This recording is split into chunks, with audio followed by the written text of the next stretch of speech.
Hey Nick, I wanted to go back. I think it was a 3rd and 4 late in Thursday's first half. The DeMichael Harris kind of back shoulderish throw.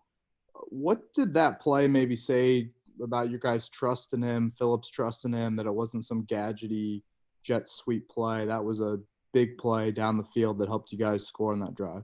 Yeah. Yeah. I think whenever there's a play designed for a player in a game, it suggests that we have ultimate trust in that player.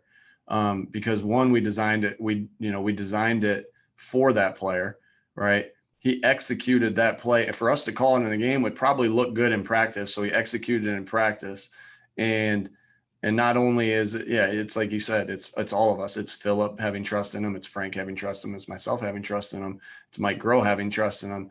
That so I think it says a lot. The fact that he went up, and then obviously as you make that play in the game, more plays come your way, right? Because then hey, we need to throw him something else like that or something, in that mode, because we know he can do that. So I think it suggests that we have ultimate trust in him, particularly on that play, and that trust will grow and did grow based off of the result of that play. Safe to say he's got maybe a little bit more of a route tree in him than a guy that played running back for a good amount of his college career. For sure. Yeah, for sure. Yeah, he's worked really hard, and he's got a good skill set that he can do more things than what you might have thought coming into the season being a running back in college. Joel Erickson. Nick, 3 of the last 4 games for Philip Rivers have been really, really, really good. What do you see in terms of him taking steps forward in the offense? Yeah, just familiarity with players. I've thought he's played really good throughout, and just familiarity with players and throughout, and then the division, familiarity through the division and players on our team. So again, the plays are pretty similar. There's some new wrinkles, there's some new things, but the plays for him are pretty similar. So there's nobody that has more reps at some of the things that he's doing than him, right? Some of these concepts he's been running since 2004. But it is just the familiarity with players, and Michael Pittman and DeMichael Harris, et cetera. Stephen Holder. Hey, Nick. I noticed that I was looking at some numbers. You guys are pretty high up in the league in terms of percentage of snaps in the shotgun, which is not a bad thing. I was just kind of curious about this. Why do you think that is? I know it's something philosophical, I imagine, with you guys, or is it? And how much of that is a comfort thing for Philip? Or I was just kind of curious about that. Yeah, it's we know we can run our offense, most of our offense, both there's in the gun or under center. And so there are some plays that are strictly, hey, this is an under center play. Hey, this is a in the gun play. So, when you kind of get into a mode where you're running some stuff out of the gun, you're trying to marry and mesh stuff together. Like, okay, we did this run out of the gun, so let's do this pass or play action out of the gun. And it goes both ways. It just has happened that, we were doing a little bit more out of the gun, and now we're making things look alike from the gun. So again, we can run everything for the most part. There's exceptions. We can run everything from both under center and the gun. It's kind of went that way. No particular reason why, Stephen. Are there any pros and cons when it comes to running plays in the shotgun? Or I know nowadays everybody runs everything from every formation, but in the shotgun. But I'm just curious. Yeah, there are certain plays that you want to be under center for, but we don't feel like being under center. I'm just saying the majority of the plays, it has an advantage over being in the gun. We really Right. At one point in our careers, Frank and I's careers together, we may have thought that, but it's just we don't think that anymore. We really feel like that it's not to our advantage or disadvantage being in the gun. So it's whatever we fits best that week. And just one last thing, I guess, has it just evolved now where, because like maybe 15 years ago, that would have elicited a much different reaction. Like, you're going to run out of the shotgun right now. Is that part of it? Just people just are comfortable with just accepting that it's okay. I think so. Yeah, I think so. I think it maybe 15 years ago they thought, well, you can't do that out of the shotgun, but it's different. But it really isn't, right? It's just like, why not? Why not? Yeah, just because you've always done it one way doesn't mean that's right? It's so yeah, I would agree with what you're saying there. Okay, cool. Jim Ayala. Yeah, Nick, I was wondering about, this probably doesn't surprise you guys. You guys watched him a lot, but I thought Michael, after the catch, it was speed, I think, maybe more than we thought. And then he was just running some guys over out there. Is that what you guys saw on tape? And does he unlock another facet of this offense now that, a fully healthy Michael Pittman?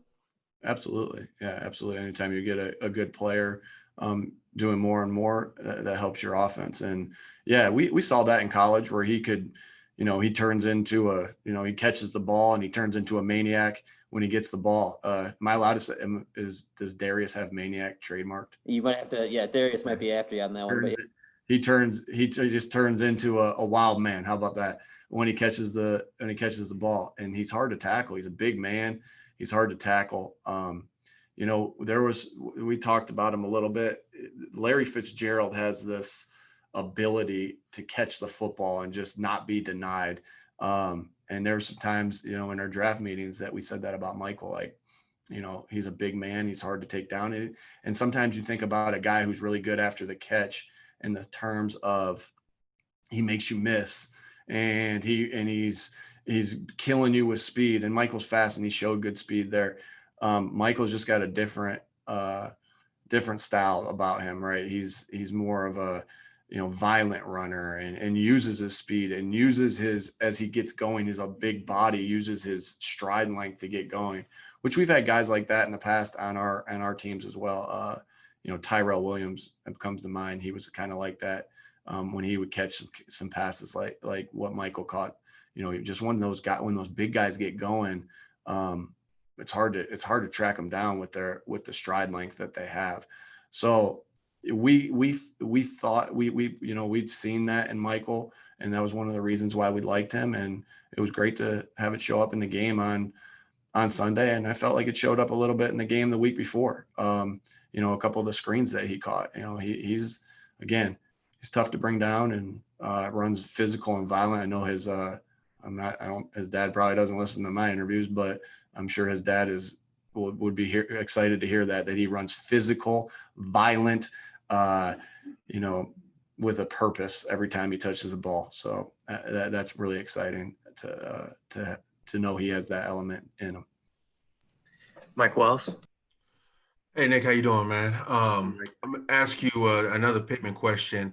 His size and you being around Phillip all those years in San Diego, LA, what is it about big receivers with Phillip Rivers? Because you look at his background, he's had a lot of big bodies that he's thrown to. I know he can throw to any receiver, but that the dimension that Michael brings to your offense for Phillip when he has that size there, receiver. I think just the mismatch thing about it, where Phillip can put the ball. He likes to. I don't want to say when he puts the ball down the field. He likes to put it to big guys over top defender. Phillip's got great touch, so he likes to throw over top defenders. Where a bigger receiver can go up and get it, or when it's a cover, maybe a back shoulder or maybe a vertical route where Phillip wants to place it away from the smaller defensive back, right? The catch to Mo, the play that Mo had, on the corner route, I want to say against Minnesota, where Phillip put it only where Mo could get it, right? And that's he put it a little bit behind him, and he knew that the DB couldn't track it if he went up there with it. So, I think it's just Phillip's so accurate too.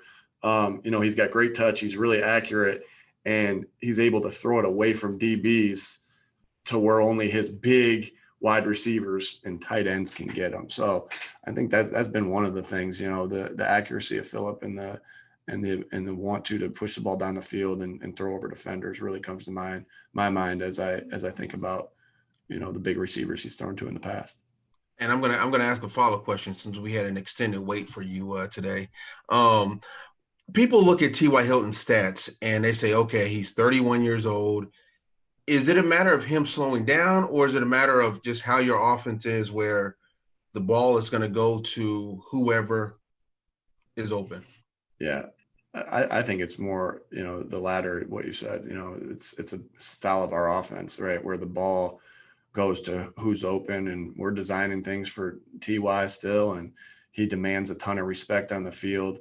But we're just spreading around. We got a bunch of guys with a bunch of catches, and that makes you hard to defend, and it makes you really hard to defend, because they can't, in which eventually they'll keep freeing up TY to, hey, now we got to focus our attention here, and then bam, TY goes for a big play. I almost feel a little bit like, probably this, you guys can relate to this, like a Robert Mathis, Dwight Freeney thing. Like, hey, Dwight Freeney had 4 sacks last week. We better help out just right to there. Just go help him out and him. And then all of a sudden Mathis has 3 sacks, So they complement each other. And I think that's kind of what happens. Okay, well, the next team says we're going to take away whoever. Well, then the next guy has the big game. And then within the game, we like to spread it around as it is, again, because we just think that makes you tougher to defend. So it's definitely, that we like to spread the football around and